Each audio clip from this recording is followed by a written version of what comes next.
Bapak Ibu yang berkahan Allah, zikrul maut adalah amalnya Sayyidah Fatimah. Sayyidah Fatimah ketika Rasulullah Shallallahu Alaihi Wasallam sakit mau wafat nggak ada obatnya. Rasulullah itu tabibul qulub, afiatul abdan. Rasulullah itu obat hati, penyembuh penyakit badan. Ada Sayyidina Ali matanya sakit disembur pakai ludah sembuh. Ada sahabat sakit perut seumur hidupnya diludahi Nabi sembuh. Ada sahabat yang punya masalah berat bau badan, cukup meminum keringat Nabi harum seumur hidupnya. Rasulullah Sallallahu Alaihi Wasallam. Tapi di akhir hayatnya pun beliau masih sakit mau meregang nyawa dengan badan. Ketika Rasulullah sudah mulai sakit-sakitan begitu, terciumlah bau ini oleh Sayyidah Fatimah. Fatimah mengerti bahwa Rasulullah akan berpulang ke hadirat Allah Subhanahu wa taala. Maka Fatimah menangis. Hadis ini riwayat Imam Bukhari dan Muslim. Menangis, wahai Rasulullah, wahai abati, wahai ayahanda, apakah engkau akan meninggalkan aku? Ternyata Fatimah sangat sedih ditinggalkan ayahnya. Dia nggak masalah kalau ditinggal suami, nggak masalah sama dia, tapi ditinggal Rasulullah itu masalah bagi Fatimah. Ibu-ibu mana yang duluan nih, suami apa istri ntar? Hah? Maunya kayak Fatimah ya? Apa kata Nabi? Wahai putriku, ridhokah kamu jika aku awal dipanggil, setelah itu yang pertama nyusul kamu? Kalau saya ngomong begitu, ibu-ibu kabur kali ya, berhenti aja jadi muridnya. Benar ya? Belum mau mati Ustaz, gitu ya. Fatimah masih muda, tapi Nabi kabarkan, yang pertama menyusulku adalah engkau wahai Fatimah. Tenang Fatimah, nanti engkau akan membersamaiku di alam sana. Fatimah yang tadinya nangis, dia langsung senyum. Tuh beda kan mama ibu-ibu. Ibu-ibu saya kabarin mati ntar pasti pada mukanya galau itu ya. Ini beda Fatimah dengan Fatimah zaman now ya. Kenapa Fatimah berbahagia dikabarkan mati? Karena dia dikabarkan akan menyusul Rasulullah Sallallahu Alaihi Wasallam. Adakah di dunia ini kekasih melebihi kekasih Rasulullah Sallallahu Alaihi Wasallam? Gak ada. Fatimah itu kalau nggak disuruh nikah sama Sayyidina Ali, dia nggak mau nikah deh. Rasulullah yang menjodohkannya dengan Sayyidina Ali, baru dia menikah. Bagi Fatimah cukup mengabdi kepada ayahandanya, Sayyidina Nabi Sallallahu Alaihi Wasallam. Maka ketika baginda Nabi ditanam di dalam kubur, sahabat kemudian menginjak-injak tanah. Fatimah menangis, bergetar mengatakan, ya Abtah, betapa mereka tidak kenal engkau. Kuburmu diinjak-injak mereka. Jadi Fatimah pun ngomong, kalau mereka tahu nggak berani pakai kaki, pasti pakai tangan pelan-pelan. Itu Fatimah ngomong, ya Abtah, wahai ayahanda, tahu siapa engkau. Mereka tidak akan berani menginjak-injak kuburmu. Tapi kita supaya kubur keras, kita injak-injak. Kalau versi Fatimah tidak, pakai tangan pelan-pelan walaupun lama. Inilah beda pecinta dengan sahabat yang cuma kenal. Tapi itulah makom mereka. Beda dua makom, makom arifin yang kenal Allah dengan cuma muttaqin yang bertakwa kepada Allah. Fatimah dikabarkan, engkau akan menyusulku. Maka dia menunggu-nunggu saat kematian. Ternyata mati itu sama dengan berangkat pulang kampung. Kita mau pulang kampung sebelum hari raya, ditunggu-tunggu nggak waktu itu? Dirindu nggak itu? Dicari-cari nggak tiketnya? Mahal pun dibeli. Mau nggak beli tiket kematian?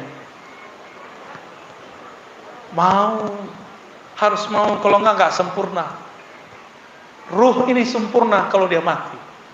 Tapi sebelum dia berpisah dengan badan, dia harus punya petanya dulu. Dia mau kemana habis ini? Jangan dikira orang baru mati semua langsung ketemu Allah.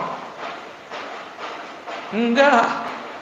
Orang baru mati dihisap dulu dia, baru ditanya Mungkar Nakir. Belum langsung ketemu Allah.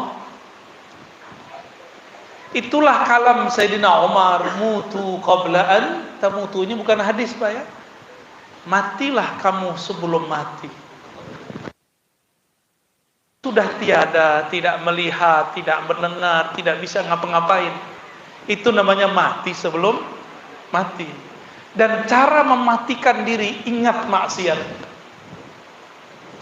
Ingat pasti. Maka kadang-kadang maksiat itu hadiah juga. Kalau kita ini taat dari kecil, seperti anaknya Jan, namanya Banul Jan Azazil. Dari kecil dia zikir. 1000 tahun berzikir, dia merasa sombong. Itu akibat cuma diajarin zikir tapi nggak diajarin ilmu. Maka kita nggak seneng anak kita cuma hafiz Quran, mengerti zikir, harus diajarkan ilmu. Saya senang sekali ini di majelis ini diajarkan kitab ini, Al-Fathur. Ini yang nulis waliullah, Al-Ghaus, pemimpin wali di zamannya. Siapapun yang bersalam dengannya jadi wali.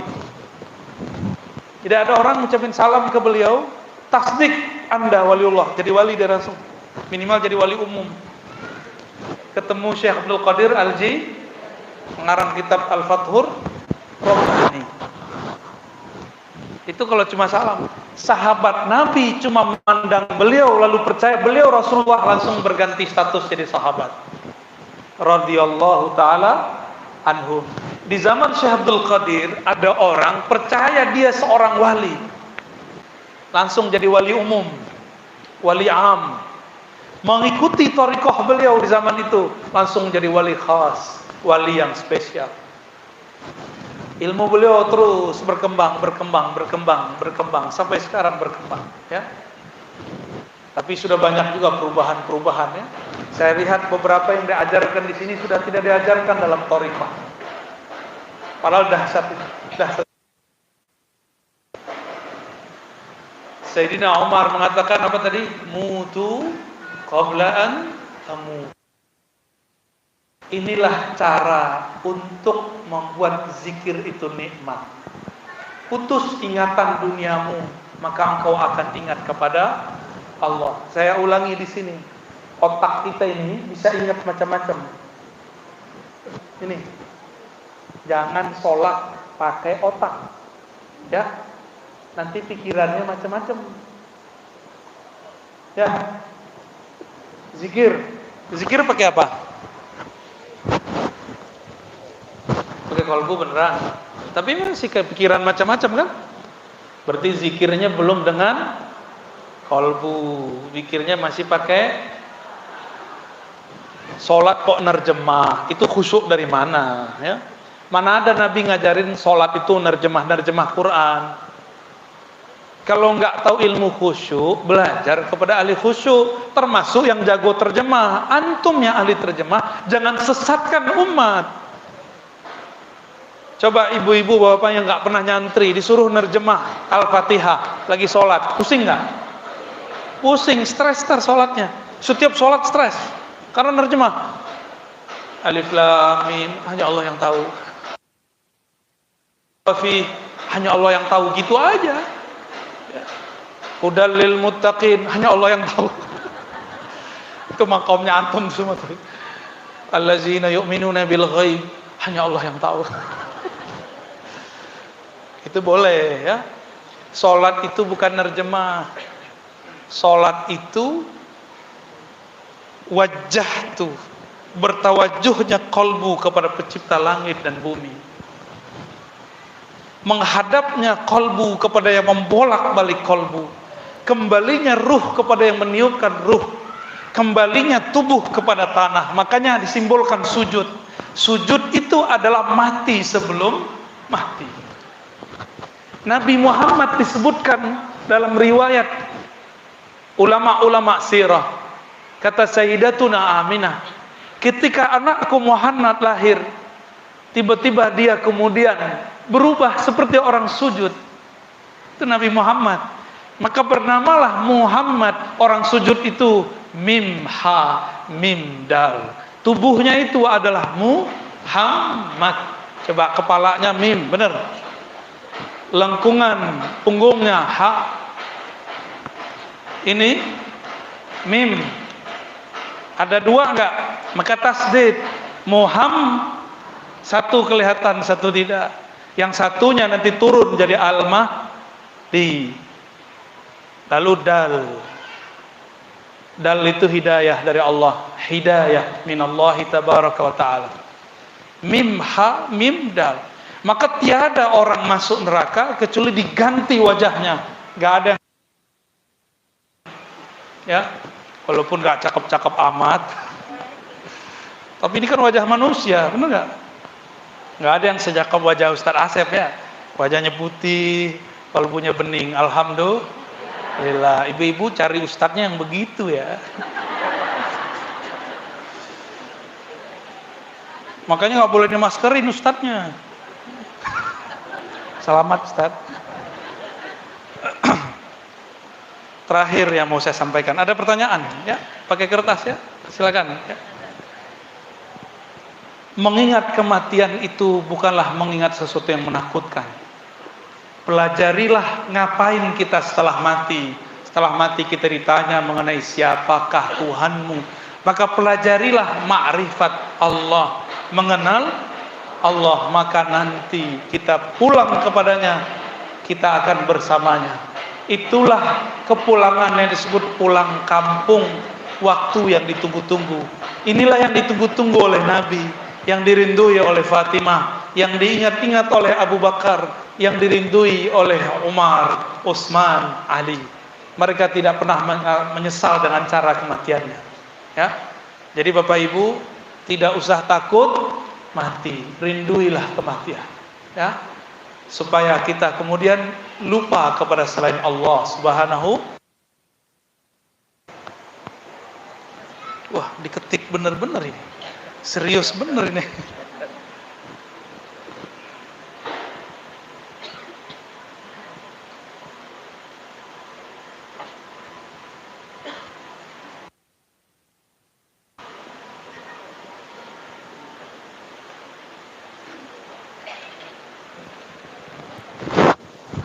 Ya, ini secret ya. Sesuai dengan yang ditulis.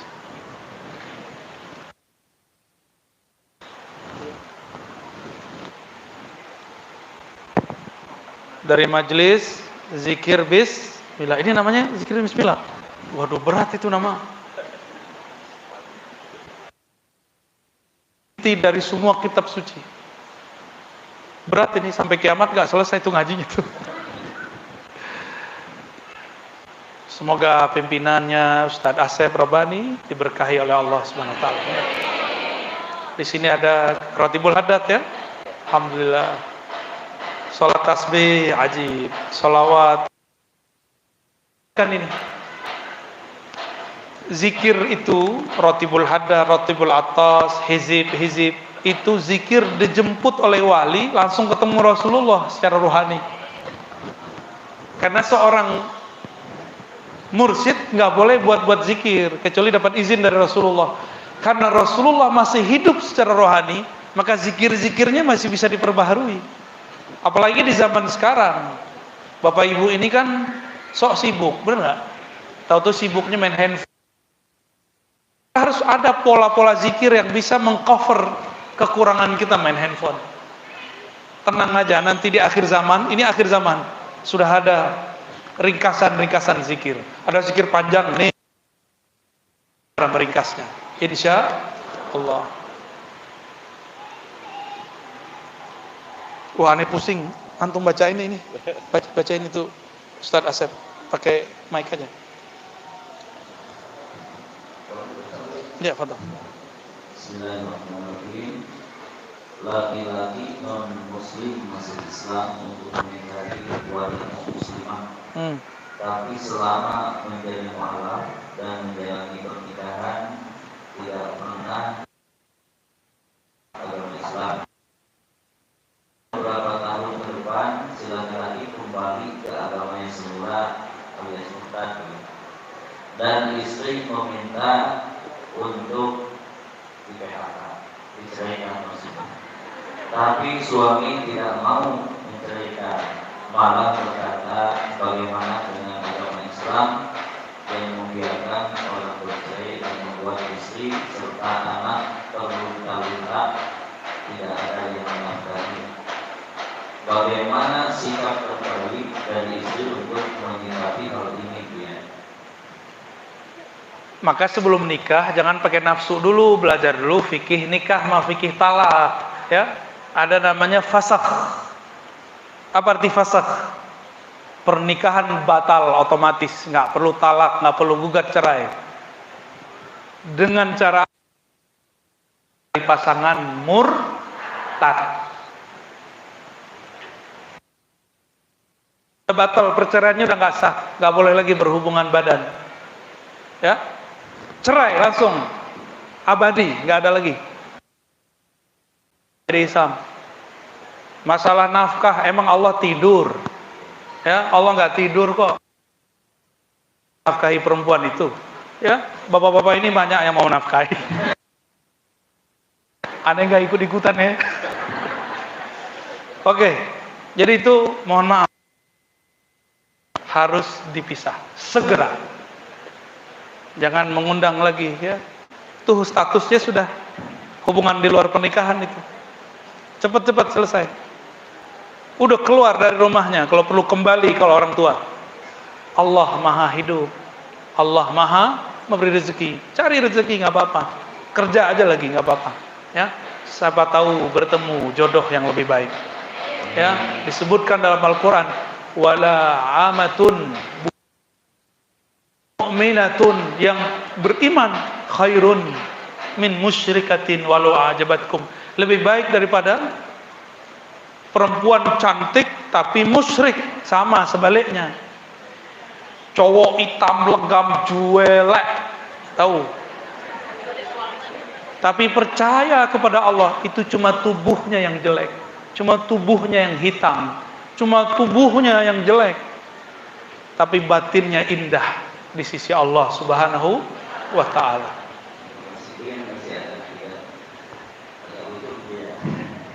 Semoga dia dalam lindungan Allah. Amin. Ya, di saat sholat kita tidur dan bermimpi. Apakah setelah bermimpi roh kita keluar, ya? Lagi sholat? Ya, lagi sholat bukan. Sampai mimpi. Ya saat tidur, mohon maaf. Saat kita tidur dan bermimpi, mohon maaf. Apakah saat mimpi roh kita keluar? Mau tahu? Mau tahu?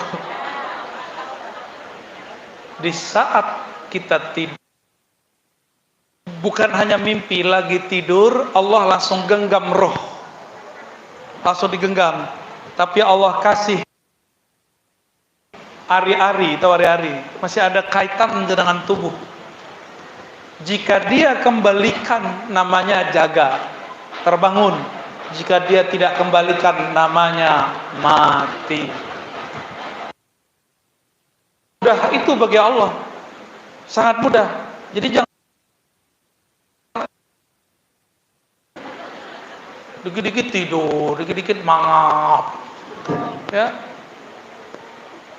Jadi gimana ruhnya? Ruhnya langsung digenggam oleh Allah. Jadi pertanyaannya bukan keluar atau di dalam. Apa yang terjadi pada roh ketika dia tidur atau mimpi? Jangan pertanyakan keluar atau masuk. Yang ditanyakan apa yang itu dalilnya surat Az-Zumar. Ayat berapa tuh?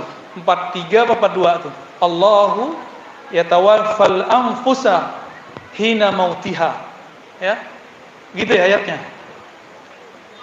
Allah lah yang mewafatkan jiwa ketika dia mati atau ketika tidur. Ada yang dilepas, ada yang diambil. Dilepas bangun, diambil mati selama-lamanya. Lanjut. Bolehkah tasbih di kalung leher? Pertanyaannya polos amat. Boleh nggak begini? Boleh nggak begini? Boleh. Boleh nggak?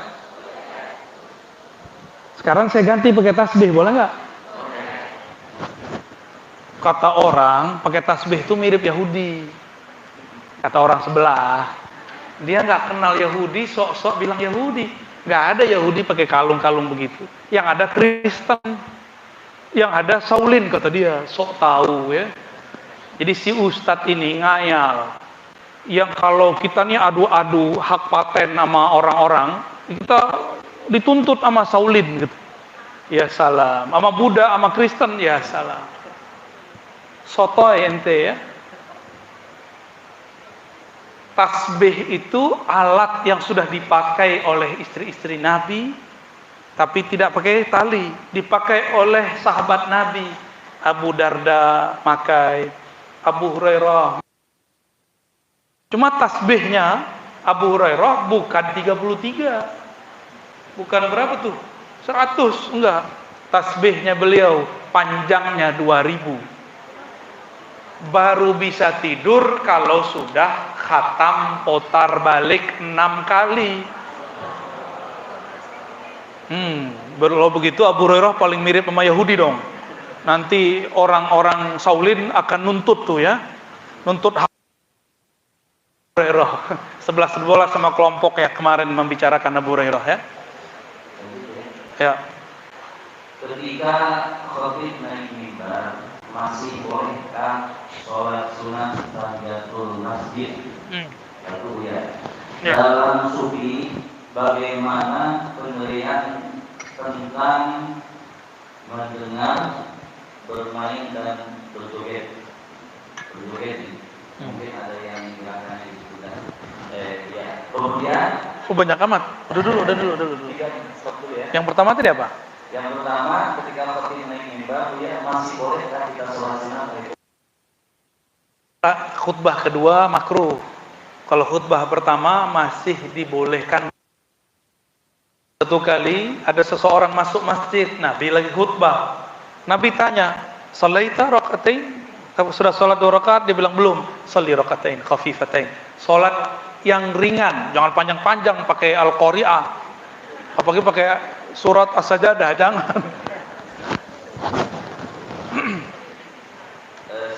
Yang kedua tadi? Yang kedua, dalam sufi bagaimana penilaian tentang mungkin goyang dan sebagainya. Oke. Bermain dan berjoget. Tasawuf itu nggak ada urusannya dengan hukum Islam. Hukum Islam itu urusan ahli fikih. Ya, sufi itu tidak ada yang mendekatkan diri dengan joget. Ente salah paham karena belajar tasawuf lewat YouTube. Nih, ada yang suka musik kan? Ada yang jago musik? Kalau kita lagi mendengarkan musik yang kita suka atau suara yang kita suka, tiba-tiba kita ngapain? Gerak. Berarti gerak itu manusiawi atau hewani? Coba dengerin musik dekat hewan, goyang-goyang nggak? Karena ente manusia bisa bergerak. Belum boleh Bu, tunggu dulu. Tunggu dulu. Kalau kolbunya kuat, dia tidak akan bergoyang ketika dengerin musik. Tapi kalau kolbunya menerima musik itu dan dia dalam keadaan kurang sempurna, dia akan ikut bergoyang sesuai dengan musik. Makanya kita dengerin musik apa, dengerin nasyid apa, itu langsung baca Qur'annya begini-gini nggak? Coba lihat kori-kori itu badannya bergerak kalau bener? Seperti itu. Ibu-ibu, kenapa kalau orang baca Qur'annya indah, tiba-tiba baca Allah gitu ya? Sama kayak Allah. Kenapa? Karena kalau kita mendengarkan sesuatu yang indah, melihat sesuatu yang indah, butuh ekspresi. Ya. Gerak itulah yang membuat yang disebut tari. Muncullah dulu namanya seni sufi, bukan zikir sufi. Saman. tari saman. Ada namanya whirling darwish. Itu nggak dibuat-buat. Itu dimulai dari zikrullah. Mereka mendengarkan syair-syair kerinduan kepada Allah, kepada Rasul. Maka kemudian Jalaluddin Arumi kemudian berputar. Jadi bukan joget-joget begitu.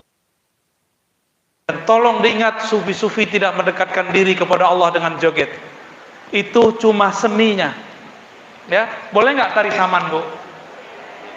Tari saman boleh. Kalau kita lagi nonton bola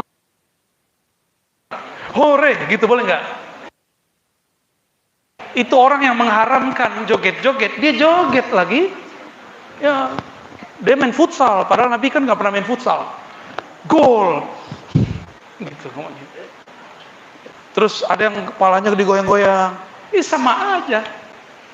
Emang diri kita ini faktanya suka bergerak, ya, suka izinkan dirinya dan istrinya menonton pertunjukan tari tombak ala Habasyah di masjid.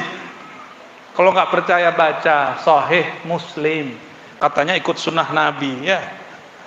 Lanjut, dipilih yang relevan, Ustaz. Siap, ya. Assalamualaikum ya, mohon pencerahan, bolehkah kita berzikir dalam suasana majelis ilmu? Bagi dalam suasana ngaji, ini bolehkah berzikir? Gimana ulangi? Bolehkah kita berzikir dalam suasana bermajelis ilmu? Mungkin maksudnya lagi zikir matanya merem. Mungkin lagi ngaji, Bu ya, lagi ngaji mungkin Tasbih. Ya, oh gitu. Untuk mengkondisikan kolbu itu bagus. Tapi kalau lagi taklim, pandang gurunya, terima ilmunya. Karena zikirnya kolbu saat taklim adalah mendengar, saat menyepi adalah berzikir. Saat sholat dengan membaca dan sujud itu zikir. Jadi zikir itu enggak hanya seperti yang antum bayangkan. Cuma kalau tambah zikir tambah jelas dengernya, boleh. Zikirnya bukan lagi zikir menyebut, tapi zikir mengingat. Saya mau tanya, ilmu itu sifat Allah bukan? Sifat Allah. Kita nyebut nama sama nyebut sifat deketan mana? Sifat. Saya tahu nama seseorang tapi nggak tahu karakternya, berarti belum kenal-kenal amat, ya. Kalau kenal Allah namanya dan tahu sifat-sifatnya, itu orang lebih dekat. Kerja di mana, karakternya begini, orangnya begitu, istrinya sekian. Kok kemana, maaf ya. Dia tahu semua detailnya, berarti dia benar sudah kenal. Ini bedanya tahu dengan kenal. Kebanyakan orang zikir itu makom tahu tapi belum kenal. Jadi lebih tinggi mana? Lagi taklim, zikir atau dengerin? Dengerin, ya. Itulah zikirnya kolbu saat itu, ya. Tapi senangnya merem aja nggak apa-apa. Tapi kolbunya tidak, nggak usah nyebut macam-macam. Merasa dipandang oleh Allah, merasa dilimpahi nama-namanya, dilimpahi sifat-sifatnya. Coba zikir 10 menit, capek nggak? Beneran? Paling ngantuk-ngantuk. Dilihat tasbih lah, belum 99. Ya, dilihat tebel, waduh, tebel nih. Punya buku zikir, Pak Ustadz? Belum. Itu nanti jamaahnya jangan tebel-tebel. Ntar dia ngeliat, berhenti ah. Tapi kalau orang taklim 2 jam rasanya sebentar. Kalau zikir 2 jam kaki udah pegel-pegel. Dari tadi gak pegel-pegel kan? Tuh aneh. Karena farhan, kolbunya senang. Kolbunya senang. Itulah zikir yang lebih tinggi. Maka kalau lagi taklim, kita masuk masjid, bahkan tahiyatul masjid pun gak usah. Langsung istighfar, syahadat, sholawat, duduk. Kita lagi taklim, syuruk, gak usah sholat dulu, selesain dulu guru kita ngomong. Karena kalam-kalam Allah keluar dari mulutnya. Itu bukan berarti haram sholat, ya. Yang dianjurkan, yang afdol yang mana? Ada emas perak, pilih mana? Taklim itu emas, antum sholat sendiri, zikir sendiri itu perak. Pilih mana? Emas. Di sini banyak emas loh ya. Mas. Ini Buya, satu lagi mendoakan atau mengirimkan surah Al-Fatihah buat almarhum suami yang non muslim, apakah sampai? Enggak sampai. Buya ini perbedaan kolbu dan ruh apa itu? Pertama nggak sampai ya, karena passwordnya harus mukmin, ya kalau nggak sampai ya sudahlah, cukup katakan kepada Allah, ya Allah dia non muslim, tapi dulu udah pernah baik kepadaku, ya tolong ringankan, bisa, tapi diampuni ya urusan Allah. Yang kedua tadi berat kolbu dan ruh. Ini sudah paling inti nih, udah mencakup semua pertanyaan ya. Kolbu itu adalah sentralnya jiwa. Jiwa kita ini sentralnya bukan di otak, tapi di kolbu. Kolbu itu tempat Allah menatap. Kolbu antum ditatap Allah, tapi Allah kecewa di kolbu kita bukan namanya. Allah kemudian males lihat kolbu kita. Kenapa? Di kolbunya masih nama fulan, fulana, masih fulus. Jika itu yang ada di kolbu, maka omongannya pasti itu. Bapak Ibu, jika air ini isinya bening, mineral, keluarnya apa? Tapi di dalamnya kopi, keluarnya susu nggak? Kalau di dalamnya hitam, keluarnya apa? Hitam. Di dalamnya putih, keluarnya? Maka kolbu yang berisikan nama Allah, yang keluar nama Allah. Mau pandemi nggak ngaruh, Allahnya nggak ganti, pandemi gantilah. Ya. PHK nggak PHK sama, hidup mati sama, guru ada guru mati sama bagi dia yang maha hidup cuma Allah Subhanahu wa ta'ala. Itu kolbu, tempat Allah menatap. Kolbu ini jika dipandang terus, maka ada alam lain di dalamnya yang lebih luas, namanya fuad. Disitulah Allah menitipkan pesan-pesan.